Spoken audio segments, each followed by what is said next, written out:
नमस्कार दोस्तों, कैसे हैं आप सब। आज हम करेंगे हिंदी की वर्कशीट नंबर 5 जो कि है क्लास 9 की और 14 जुलाई की। प्यारे बच्चों, जो लोग समस्याओं से घबराते नहीं, उनका डटकर सामना करते हैं, वही जीवन में आगे बढ़ते हैं और समाज की नई दिशा को दिखाते हैं और देखते हैं। सकारात्मक सोच वाले व्यक्ति को किसी भी प्रकार की कठिनाई और समस्या आगे बढ़ने से नहीं रोकती।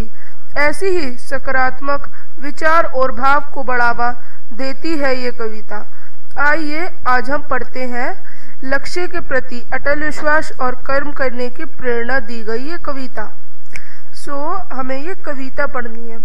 हम लाश नहीं जो बह जाए जीवन के अगम समंदर में, वह दीप नहीं जो बुझ जाए हल्के से धूल बवंडर में। हम ताकत के दृष्टांत हैं जो सागर को भी मथ डाले, हम में विश्वास अटल इतना जो सूरज से भी टकरा ले। पग रोके निर्मित राह नहीं, औकात नहीं गिरी कंदर में, मुश्किल बढ़ती है दिन प्रतिदिन यदि कार्य लगे मुश्किल कोई। जो गिरकर संभल नहीं सकते उनका ना मिले मंजिल कोई, इतिहास बने इससे पहले हो नाम अमर कैलेंडर में। हम क्रूर नियति के जबड़े से खुशियों का ग्रास निकालेंगे, उत्साह सजोकर इस दिल में विपदा का त्रास मिटा देंगे। जीतेंगे मन उत्साहित है आशा इतनी अंदर में। तो ये थी कविता। अब हमें इसमें क्वेश्चन आंसर डिस्कस करने हैं। पहले दूसरा क्वेश्चन देखते हैं। इसमें हमें वर्ड मीनिंग बतानी है। अगम का क्या होता है? अगम का होता है बहुत गहरा या अथाह। दृष्टांत का उदाहरण, मथना कष्ट, मथना चलाकर या मिलाना। पग पक्का पैर होता है। ग्रास उतना भोजन जितना एक बार मुंह में डाला जाए। औकात शक्ति। नियति होती है भाग्य। विपदा कष्ट या दुख। गिरी कंदर पहाड़ और गुफा। पहले प्रश्न में कहा गया है, उत्साही तथा सकारात्मक सोच वाले व्यक्ति को राह को किसी भी प्रकार की कठिनाई नहीं रोक सकती। यह भाव जिन दो पंक्तियों में है उस पंक्तियों को रेखांकित कीजिए या यहाँ पे लिखिए।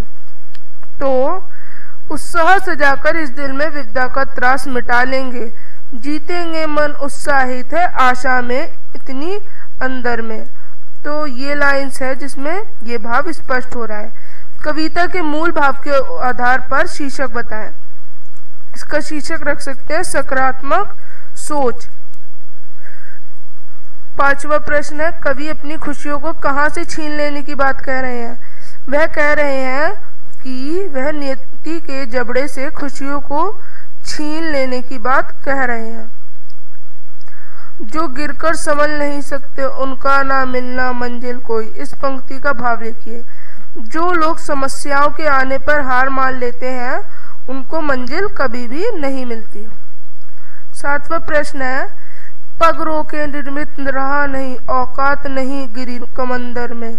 इस पंक्ति के माध्यम से कवि क्या कहना चाहते हैं? कवि कहना चाहते हैं कि मनुष्य के लिए कुछ भी असंभव नहीं है। ऐसी कोई राह नहीं है जो हमारे कदमों को आगे बढ़ने से रोक सके, और ना ही कोई गुफा और पहाड़ है जो हमारी राह में बाधा बन सके। इस कविता से हमें क्या सीख मिलती है? इस कविता से हमें यह सीख मिलती है कि हमें समस्याओं से कभी भी घबराना नहीं चाहिए, उनका मुकाबला करना चाहिए और अपनी सोच को हर समय सकारात्मक रखना चाहिए। तो ये थी हमारी वर्कशीट नंबर 5 ऑफ क्लास 9। कैसी लगी जरूर बताएं। अब हम मिलेंगे नेक्स्ट वर्कशीट के साथ। बाय।